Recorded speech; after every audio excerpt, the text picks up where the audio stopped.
அனைவருக்கும் வணக்கம். இந்த பதிவில் நம்ம எதை பற்றி பார்க்க போகிறோன்னு தெரிஞ்சுக்கிறதுக்கு முன்னாடி ஒரு சின்ன விஷயத்த சொல்லிக்கிறேன். இப்போது நம்ம சேனலில் வந்துட்டு எல்லாருமே சப்ஸ்கிரைப் பண்ணி தான் பார்க்குறீங்க. அது ரொம்ப ரொம்ப சந்தோஷம். ஆனால் பக்கத்தில் இருக்கிற அந்த பெல் பட்டன் இருக்குது இல்லையா, அதை நீங்கள் கிளிக் பண்ணிவிட்டு ஆல் அப்படின்னு ஒரு ஆப்ஷன் வரும். அதை நீங்கள் கிளிக் பண்ணி எனேபிள் பண்ணிங்கன்னா மட்டும்தான் நான் எப்போவாச்சும் நடுவில் ஒரு வீடியோ போட்டேன் அப்படின்னா கூட அது உங்களுக்கு நோட்டிஃபிகேஷனில் வந்து காட்டும். ஏன்னா ஒரு சில சகோதரிகள் பார்த்தீங்கன்னா, உங்களுடைய வீடியோ வந்து நான் இப்போ தான் பார்த்தேன், என்னால் இந்த பரிகாரம் செய்ய முடியாமல் போச்சு அப்படின்றலாம் சொல்லி வருத்தப்படுறீங்க. அதுக்கு காரணம் என்ன அப்படின்னு பார்த்தீங்கன்னா, நீங்கள் சப்ஸ்கிரைப் மட்டும் பண்ணிக்கிறீங்க. அந்த பெல் பட்டனை கிளிக் பண்ணிங்கன்னா மட்டும்தான் நான் வேறு எப்போ வீடியோ போட்டாலும் சரி, இப்போ நான் ஒரு நாளைக்கு 3 வீடியோ அப்படின்னு போடுறது, இல்லை நடுவில் சில விசேஷமான நாட்கள் வரும்போது இன்னும் 2 கூட சேர்த்து போடுவேன். அந்த மாதிரி ஒரு எமர்ஜென்சி டைமில் நான் போடும்போது உங்களுக்கு உடனே வந்து அது நோட்டிஃபிகேஷனில் காட்டும். அதை பார்த்துட்டு நீங்கள் கிளிக் பண்ணி பார்த்தீங்கன்னா அந்த பரிகாரத்தை நீங்கள் அந்த டைமுக்குள்ளேயே வந்துட்டு மிஸ் பண்ணாமல் செய்ய முடியும். அதனால் மறக்காமல் இந்த மாதிரி வந்து பெல் பட்டனை ஆன் பண்ணி வச்சுட்டு பாருங்கள். சரி, இப்போது இந்த பதிவுக்கான விளக்கத்துக்குள்ளே போகலாம்.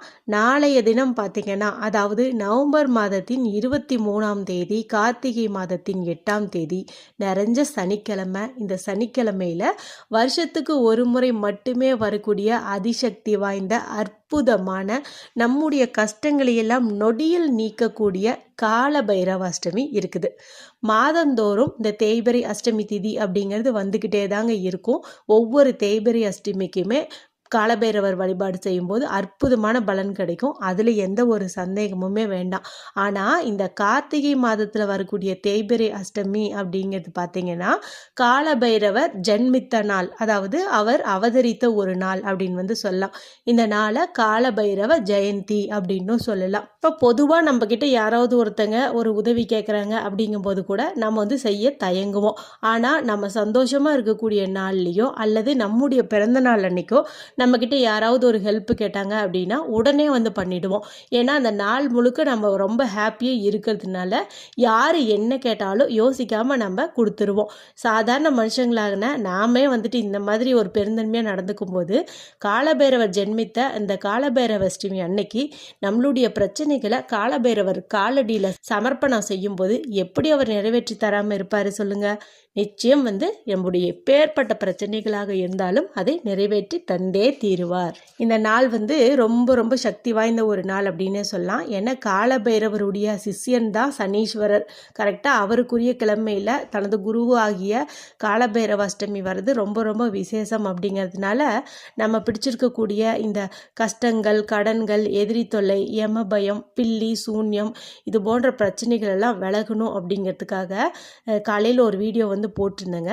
அந்த வீடியோவில் பார்த்தீங்கன்னா, இன்று இரவு தலைக்கடியில் வச்சு தூங்க வேண்டிய ஒரு பொருள் குறித்தும், நாளைக்கு காலையில் தண்ணீரில் ஒரு பொருள் சேர்த்து குளிப்பதன் மூலமாகவும் நம்முடைய கஷ்டங்கள் நீங்கும் என்பது குறித்து தெளிவான விளக்கத்தோடு ஒரு வீடியோ வந்து போட்டிருக்கிறேன். இது வரைக்கும் பார்க்காம இருந்தீங்கன்னா இந்த வீடியோ முடியும் போது வரக்கூடிய எண்டு ஸ்க்ரீனில் அதனுடைய லிங்க் கொடுக்குறேன். மறக்காமல் பாருங்கள். யாருமே வந்து மிஸ் பண்ணிடாதீங்க. இதெல்லாம் வருஷத்துக்கு ஒரு முறை கிடைக்கக்கூடிய ஒரு வாய்ப்பு. இந்த பதிவில் நம்ம இதை பற்றி பார்க்க போகிறோம்னு பார்த்தீங்கன்னா, இப்போ பொதுவாக தெய்வத்தை வந்து நம்ம வழிபாடு செய்யும்போது அதுக்குண்டான ஒரு பொதுவான பலன்கள் வந்து கிடைக்கும். ஆனால் நம்முடைய ஒரு குறிப்பிட்ட பிரச்சனைக்காகன்ட்டு நம்ம வழிபாடு செஞ்சோம், அதுக்கான முறையில் வழிபாடு செஞ்சோம் அப்படின்னா தான் அந்த பிரச்சனைகளானது தீரும். ஒரு உதாரணத்துக்கு சொல்லணுன்னா, நீங்கள் இப்போ வந்து சாதாரணமாக ஏதாவது ஒரு பொதுவான டேப்லெட் எடுத்து சாப்பிட்றீங்க அப்படிங்கும்போது உங்களுடைய அந்த வலி வந்து கொஞ்ச நேரம் வரைக்கும் உங்களுக்கு கேட்கும். ஆனால் எந்த பார்ட்டு வந்து பாதிக்கப்பட்டிருக்குதோ, இப்போ கண் தொடர்பான பிரச்சனைனா அதுக்கான மருந்து எடுத்துக்கணும், காது தொடர்பான பிரச்சனைனா அதுக்கான மருந்து எடுத்துக்கணும், வயிற்று வலினா அதுக்கு தொடர்பான மருந்து வந்து எடுத்துக்கணும். இந்த மாதிரி செய்யும்போது தானே நமக்கு சீக்கிரமாகவும் வந்து சரியாகும், பர்மனெண்ட்டாகவும் வந்து க்யூர் ஆகும். அதே போல் தான் இப்போ காலபைரவர் வழிபாடு நம்ம பொதுவாக செஞ்சோம்னாலும் நல்ல பலன் கிடைக்கும் தான். இருந்தாலும் உங்களுக்கு இருக்கக்கூடிய இந்த தீராத பிரச்சனைகளெல்லாம் சீக்கிரமாக முடிவுக்கு வரணும், வாழ்க்கையில் நல்ல மாற்றங்கள் வந்து நடக்கணும் அப்படின்னு நினச்சிங்கன்னா 12 ராசிக்காரர்களும் இந்த முறையில் வந்துட்டு நீங்கள் காலபைரவர் வழிபாடு செய்யுங்க. நிச்சயமாக சீக்கிரமாக உங்களுடைய பிரச்சனைகள் வந்து சரியாகும். ஏன்னா ஒவ்வொரு மனுஷங்களும் ஒவ்வொரு விதம். பார்த்திங்கன்னா எல்லாருமே வந்து இந்த 12 ராசிகளுக்குள்ளே தான் வந்து இருப்போம். ஒவ்வொருத்தங்களுக்கும் ஒவ்வொரு பிரச்சனை. ஒரு சிலருக்கு பணம் தான் பிரச்சனை, ஒரு சிலருக்கு பணம் காசு நிறைய வச்சுருப்பாங்க, ஆனால் குழந்தை பாக்கியம் இருக்காது. ஒரு சிலருக்கு நோய் அடிக்கடி வந்துட்டே இருக்கும், ஒரு சிலருக்கு எதிரிகளால் தொல்லையாக இருக்கும், ஒரு சிலருக்கு பார்த்திங்கன்னா அந்த எதிராளிகள், அதாவது குடும்பத்துக்குள்ளேயாகட்டும் இல்லை தொழிலையாகட்டும், எதிராளிகளால் இந்த பில்லி சூன்யம் ஏவல் போன்ற பிரச்சனைகளுக்கு வந்து ஆளாகி இருப்பாங்க. இப்படி ஒவ்வொருத்தங்களுக்கும் ஒவ்வொரு வித்தியாசமான பிரச்சனைகள் இருக்குது. அப்போ நான் சொல்கிற மாதிரி நீங்கள் வழிபாடு செஞ்சிங்கன்னா அந்த பர்டிகுலர் பிரச்சனை கண்டிப்பாக வந்து நீங்கும். ஏன்னா காலபைரவருடைய உடம்புல 27 நட்சத்திரங்களும் 12 ராசிகளும் அடங்கும் அப்படின்னு வந்து சொல்லுவாங்க.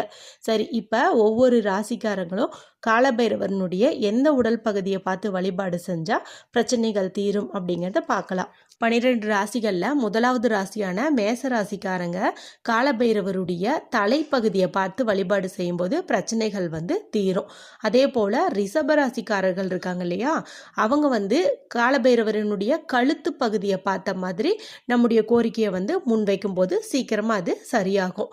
அடுத்தது மிதுன ராசிக்காரங்க, இவங்க காலபைரவருடைய தோல் புஜங்களை, அதாவது அவருடைய ஷோல்டர் பகுதியை பார்த்து வழிபாடு செய்யணும்.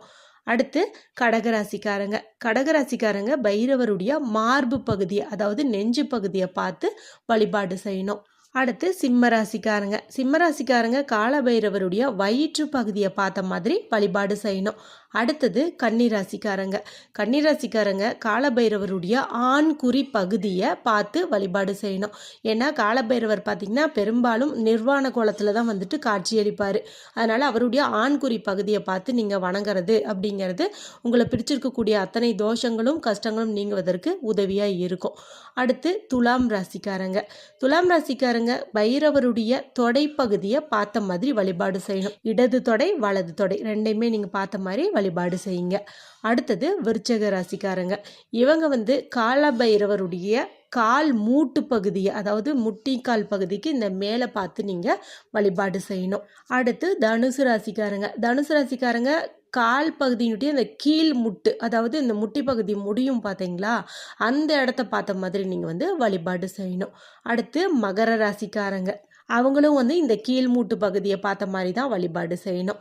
அடுத்து பார்த்தீங்கன்னா கும்பராசிக்காரங்க காலபைரவருடைய கணுக்கால் பகுதியை பார்த்து வழிபாடு செய்யும்போது நன்மைகள் வந்து ஏற்படும். அடுத்து கடைசி ராசியான மீனராசி, இவங்க காலபைரவருடைய பாதத்தை பார்த்த மாதிரி வழிபாடு செய்யும்போது சகல தோஷங்களும் வந்து நீங்கும். இந்த வீடியோ பார்த்த ஒவ்வொருத்தங்களுக்கும் அவங்களுடைய ராசிகள் தெரிஞ்சிச்சு அப்படின்னா நீங்கள் அந்த குறிப்பிட்ட பகுதியை பார்த்து வழிபாடு வந்து செய்யுங்க. ஒருவேளை உங்களுக்கு ஜாதகமே இல்லை, பிறந்த நேரமும் வந்து தெரியல, எனக்கு வந்து எந்த ராசி, நான் எந்த நட்சத்திரம் எதுவுமே வந்து எனக்கு தெரியாது, அப்போ என்னுடைய பிரச்சனைகள் எல்லாம் நீங்காதா அப்படின்னு சொல்லியெல்லாம் நீங்கள் வருத்தப்பட வேண்டாம்.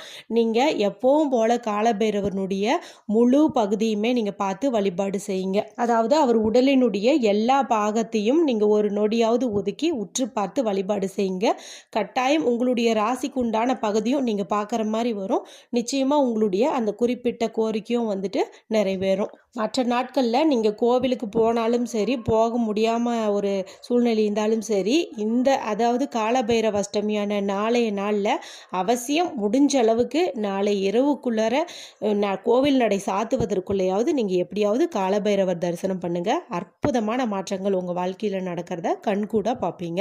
வீடியோ பிடிச்சிருந்தாலோ மற்றவர்களுக்கும் யூஸ் ஆகட்டும்னு நினச்சிங்கனாவோ ஷேர் பண்ணுங்கள், லைக் பண்ணுங்கள். மற்றும் ஒரு பயனுள்ள பதிவில் உங்களை சந்திக்கிறேன். நன்றி, வணக்கம்.